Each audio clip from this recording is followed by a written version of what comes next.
আসসালামু আলাইকুম প্রিয় চাকরি প্রত্যাশী বৃন্দ।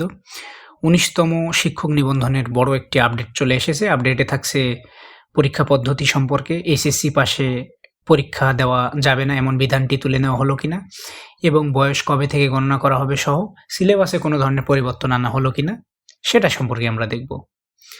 তো শুরু থেকে শেষ পর্যন্ত দেখবেন এবং চ্যানেলটি অবশ্যই সাবস্ক্রাইব করে দিবেন। ইউটিউবে দেখলে অবশ্যই ফলো দিবেন। তো চলুন শুরু করা যাক। ১৯তম নিবন্ধন নতুন আঙ্গিকে হবে এটা আমরা সকলেই জানি। তো এই বিষয়টা নিয়ে গতকাল ২রা মার্চ টেলি ক্যাম্পাসের এক সাংবাদিক এনটিআরসিএ চেয়ারম্যানকে প্রশ্ন করেছিল যে আসলেই এটা এমসিকিউ পদ্ধতিতে হবে নাকি লিখিত পদ্ধতিতে আবার বহাল থাকবে। তো সেখান থেকে আমরা জানতে পারি যে এমসিকিউ পদ্ধতিতেই হবে এবং তিনি বলছেন যে বিজ্ঞপ্তিতে যেহেতু এই বিষয়টা উল্লেখ অলরেডি করা হয়ে গেছে সেহেতু এটা পরিবর্তনের আর কোনো সুযোগ নাই। মানে পরিবর্তন তারা করবে না।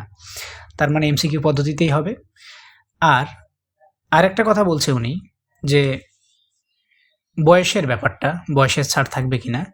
এই প্রথমবার এনটিআরসি এর ইতিহাসে প্রথমবার যেদিনে সার্কুলার প্রকাশিত হবে সেদিন থেকেই কিন্তু বয়সের হিসাব করা হবে। মানে আজ যদি সার্কুলার প্রকাশিত হয় আজ থেকে আপনার বয়সের হিসাব করবে তারা এবং ৩৫ বছর পর্যন্ত আপনি ৩৫ যদি না হয় সেক্ষেত্রে আপনি পরীক্ষা দিতে পারবেন। এবং এখানে সিলেবাসে যে একটা ব্যাপার ছিল যে ২০০ নম্বর জেনারেলদের জন্য এবং ২০০ নম্বর বলতে ১০০ নম্বর সাবজেক্টিভ এবং ১০০ নম্বর ছিল আপনার জেনারেল। আর মাদ্রাসায় যারা পরীক্ষা দিবে মাদ্রাসা ব্যাকগ্রাউন্ডে তাদের বলছিল যে ১৪০ নম্বর সাবজেক্টিভ দিবে তারা এবং ৬০ নম্বর দিবে জেনারেল। তো এইখানে যেহেতু সমন্বয় হচ্ছে না বিষয়টা সেহেতু তারা এই বিষয়টা করবে, পরিবর্তন করবে। যেমন ২০০ নম্বরে স্কুল, কলেজ, মাদ্রাসা সবার ক্ষেত্রে ২০০ নম্বরের পরীক্ষা হবে। ১০০ নম্বর হবে সাবজেক্টিভ আর বাকি ১০০ নম্বর হবে জেনারেল, সবার জন্য যেটা প্রযোজ্য। এবং শেষে আসি আমরা এখানে এসএসসি পাশে পরীক্ষা দেওয়া যাবে কিনা।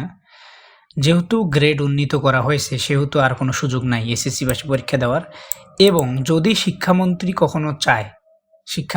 যদি কখনো চায় এবং যদি না আন্দোলন হয় তাহলে এটা পরিবর্তন হবে না। যদি আন্দোলন হয় এবং শিক্ষামন্ত্রী চায় এই দুইয়ে মিলে সম্ভব। কারণ এইচএসসি পাশে অনেকেই প্রিপারেশন নিয়ে রাখছে অলরেডি। তো তারা সবাই আশাহত হয়ে গেছে। আলিম পাশ করে অনেকের একটা জায়গা তৈরি হইতো, সহকারী মৌলভী তারা হইতো, ইবতেদায়ীর মৌলভী হইতো। তো সেইখান থেকে যেহেতু গ্রেড উন্নীত করা হচ্ছে, ছিল আগে ১৬ এখন হবে ১৩, প্রাইমারি সমমান যেটাকে বলে। এক্ষেত্রে আর কি তারা চাচ্ছে যে তারা আর সুযোগ দেবে না। তবে যদি আন্দোলনের মুখে পড়ে তাহলে তারা দিতে বাধ্য। তবে আমি আমার ব্যক্তিগত অনুমান থেকে বলতে পারি যে ওই বিষয়টা বহাল থাকতে পারে। যদিও তারা বলছে থাকবে না, কিন্তু আমার কেন জানি মনে হচ্ছে। তো যদি অবশ্যই এটা নিয়ে অবশ্যই উঠবে, প্রশ্ন উঠবে এবং আন্দোলন কেউ না কেউ তো করবে। তো বিষয়টা পজিটিভলি আসতে পারে। তো এটাই ছিল আজকের আপডেট। এমসিকিউতেই হবে, লিখিততে হবে না এবং বয়স ধরা হবে যেদিন সার্কুলার প্রকাশিত হবে সেদিন এবং এইচএসসি পাশে পরীক্ষা দিতে পারবে না। আর এখানে একটা নতুন নিয়ম করা হবে এবার ভাইবার নাম্বার কিন্তু কখনোই যোগ হয় নাই।